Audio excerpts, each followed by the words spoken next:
প্রায় 4 ঘন্টা উনি ঢাকা শহর ঘুরেছেন এবং ঈদের পরের দিন যানজট কম থাকবার কারণে উনি সময়ও বেশি পেয়েছেন, ঘোরার সুযোগটাও বেশি হয়েছে এবং ওনার ময়লা পরিষ্কার আবর্জনার বিষয়টি দেখার সময় বেশি আবর্জনা যে দুটি জায়গায় ছিল এবং সেটি শুধু ঈদের আবর্জনা ছিল না, অনেক পূর্বের আবর্জনা ওনার নজরে আসায় আমরা তাৎক্ষণিক উত্তর এবং দক্ষিণ সিটি কর্পোরেশনের 2 আঞ্চলিক নির্বাহী কর্মকর্তাকে মাননীয় প্রধানমন্ত্রীর নির্দেশে সাময়িক বরখাস্ত করি এবং তাদের বিরুদ্ধে বিভাগীয় ব্যবস্থা নেওয়ার জন্য প্রক্রিয়াধীন রয়েছে। এর বাইরেও গতকাল দক্ষিণ সিটি কর্পোরেশনের নির্বাহী প্রকৌশলী কিপ্রিয়াকে আমরা সাময়িক বরখাস্ত করেছি এবং তার বিরুদ্ধে বিভাগীয় ব্যবস্থা নেওয়ার জন্য প্রক্রিয়া চলছে।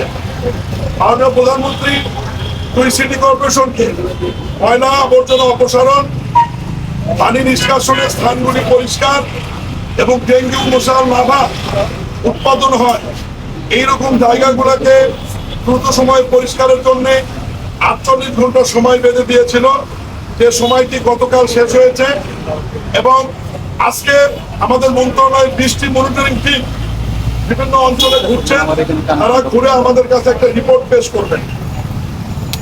মাননীয় প্রধানমন্ত্রী ঢাকা শহরে ঘোরা এবং এই বিষয়গুলো দৃষ্টিতে আনার পরে সাধারণ নাগরিক, আমি এবং আপনারা সবাই মনে করি যে পরিষ্কার পরিচ্ছন্ন ধারাবাহিকতাটা বেড়েছে এবং অনেক অংশে বিভিন্ন জায়গায় পরিষ্কার হয়েছে। আজকে আমি গুলশান লেক, বনানী লেক এবং হাতিরঝিল লেক, যেটা রাজুকের অধীনস্থ, পরিষ্কার পরিচ্ছন্নতা কিভাবে হচ্ছে এটা সরজমিনে দেখার জন্য আজকে আমি এসেছি। পরিষ্কারের কাজ চলছে, তবে একটু সময় লাগবে।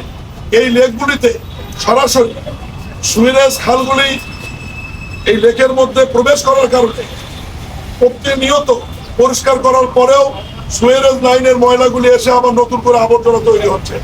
ইতিমধ্যেই সিটি কর্পোরেশন, মন্ত্রণালয়, রাজুক, আন্তঃ মন্ত্রণালয়, মাননীয় প্রধানমন্ত্রীর নেতৃত্বে একটি মিটিংয়ের সিদ্ধান্ত হয়েছে যে ঢাকায় সোসাইটির প্ল্যান্টগুলিতে কমপক্ষে আগামী 6 মাসের মধ্যে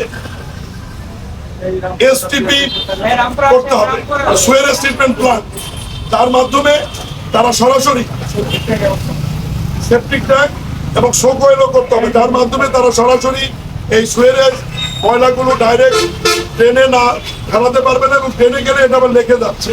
ফলে লেকটি আমরা প্রতিনিয়ত পরিষ্কার করার পরেও আবার আগের অবস্থায় ফিরে যাচ্ছে। আমি শুধু আপনাদের মাধ্যমে প্রধানমন্ত্রী জনাব তারেক রহমান 30শে মে মহান স্বাধীনতার ঘোষক শহীদ রাষ্ট্রপতি জিয়াউর রহমানের শাহাদত বার্ষিকী 2-3টি কর্মসূচিতে ঢাকার নাগরিকবাসীর উদ্দেশ্যে উনি বলেছেন যে শুধুমাত্র সরকার, সিটি কর্পোরেশন, রাজু দায়িত্ব পালন করলেই হবে না, এর পাশাপাশি নাগরিকদের সহযোগিতা নিতে হয়েছে। আমি ঠিক তারই ধারাবাহিকতায় আপনাদের মাধ্যমে ঢাকাবাসীকে অনুরোধ করব যে আপনারা আমাদেরকে সহযোগিতা করুন, যত্রতত্র ময়লা আবর্জনা না ফেলে নির্দিষ্ট যে ডাস্টবিন রয়েছে আমাদের দেওয়া, ডাস্টবিনে ময়লা ফেলুন এবং আমাদেরকে সহায়তা করুন। এবং আমাদের এই ময়লা আবর্জনা পরিষ্কারের কাজ চলমান আছে, চলমান থাকবে, একদিনের কাজ না, ময়লা প্রতিনিয়ত হবে, প্রতিনিয়তই পরিষ্কার হবে এবং বিশেষ করে আমরা এখন গুরুত্ব দিব ডেঙ্গু মশার উৎপত্তি স্থল যে জায়গাগুলি লাভা তৈরি হবে এই জায়গাগুলোকে আলাদা গুরুত্ব দিয়ে আমরা দেখছি। অনেক জনগোষ্ঠীর এই মহানগরে আমরা যতদূর সম্ভব সিটি কর্পোরেশন, রাজুক এবং ওয়াসা যৌথভাবে আমাদের এই পরিষ্কার পরিচ্ছন্নতা কার্যক্রম অব্যাহত থাকবে শেষ না হওয়া পর্যন্ত, এবং এটা শেষ হবেও না, চলমান প্রক্রিয়া। একটা পর্যায়ে সৌন্দর্য নিয়ে এসে তারপরে প্রতিনিয়ত সেই জায়গাগুলো ঠিক রাখবার জন্য যা যা করার প্রয়োজন আমরা করবো ইনশাআল্লাহ। সবাইকে ধন্যবাদ। একটু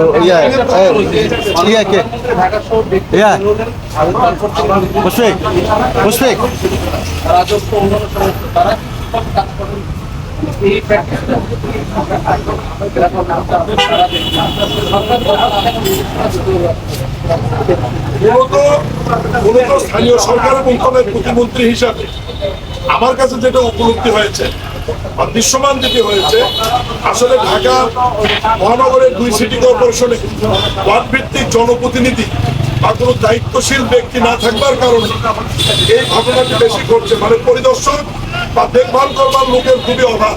এবং বিগত সময়ে প্রশাসনের লোকজন প্রশাসক ছিল অতিরিক্ত দায়িত্বে, তারা শুধুমাত্র রুটিন ওয়ার্ক করেছেন।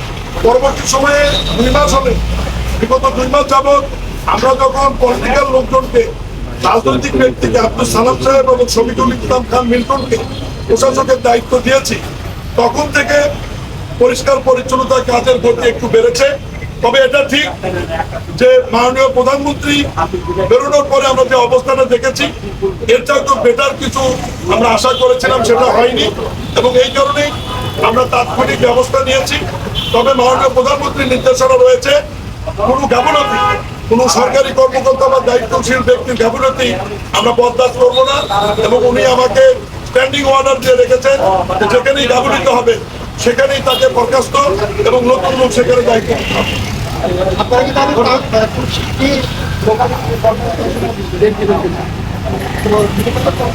আমরা যেটা মনে করছি যে ওয়ার্ড পর্যায়ে আমাদের দায়িত্বশীল লোকের দরকার, নির্বাচিত জনপ্রতিনিধির দরকার। এবং আমাদের মন্ত্রণালয়ের মন্ত্রী মির্জা ফখরুল ইসলাম আলমগীর সাহেব ইতিমধ্যে ঘোষণা করেছেন যে খুব দ্রুত সময়ের মধ্যে আমরা নির্বাচন দিব। আমরা এই আইনগুলো যদি গত পার্লামেন্টে পাস করেছি, এগুলো ভ্যাটিং হয়ে আমাদের হাতে এখনো আসেনি। এবং নির্বাচন কমিশন 5টি স্থানীয় সরকার নির্বাচনের জন্য যে বাজেটের প্রয়োজন, এটি আগামী অর্থ বছরে বাজেটে ওনারা সংযুক্ত করার পরে জুলাই আগস্ট থেকে নির্বাচন কবে হবে এই বিষয় নিয়ে আমরা যৌথ ভিত্তি করে আমরা সিদ্ধান্ত নিব। তবে আমার উপলব্ধি, আমি নিজে এখনো বলছি যে ঢাকা অনেক বড় একটি মহানগর, এখানে অনেক লোক বসবাস করে। এখানে ওয়ার্ড পর্যায়ে দায়িত্বশীল লোক, জনপ্রতিনিধি যত দ্রুত আসবে তত দ্রুত নাগরিক সেবা বৃদ্ধি পাবে বলে আমি মনে করি। না, এই পরিষ্কারটা চলমান প্রক্রিয়া। আমি আমার আপনাদের এর আগেও বলেছি যে এই সোসাইটির সমস্ত সুয়েরের লাইনগুলো আপনার লেকের মধ্যে যাও, আপনারা নিজেরাও দেখেছেন, আপনাদের ফুটেজে আছে। এখন সুয়েরের লাইনগুলো যখন লেকের মধ্যে থাকে, এটা আমাদের প্রতিনিয়ত পরিষ্কারের মধ্যেই রাখতে হবে। ফলে লেকগুলিতে মাছ চাষের অসুস্থ হয়ে গেছে এবং পানিও অত্যন্ত দুর্গন্ধময় এবং এর মানে পানিটা অপরিষ্কার হয়ে থাকে সবসময়। আমরা সুয়েরের লাইনগুলো বন্ধ করার ব্যাপারে বাসা একটা পদক্ষেপ নিয়েছে, তারা একটা প্রকল্প হাতে নিয়েছে যে সুয়েরের লাইনগুলো তারা ডাইভার্ট করে আমাদের যে দাসারকান্দি যে ট্রিটমেন্ট প্ল্যান আছে বাসা, সেখানে নিয়ে যাওয়ার একটা পরিকল্পনা আছে এবং সেই প্রকল্প তারা মন্ত্রণালয়ে জমা দিয়েছে। আমরা খুব দ্রুত সময়ের মধ্যে এটি অ্যাপ্রুভালের জন্য অনুমোদন করে এটাকে পাঠিয়ে দেবো। একটু সময় দিতে হবে, ওই সময়ের মধ্যে আমাদের পরিষ্কার কার্যক্রম রাজুকের এবং সিটি কর্পোরেশনের পক্ষ থেকে অব্যাহত থাকবে। Thank you.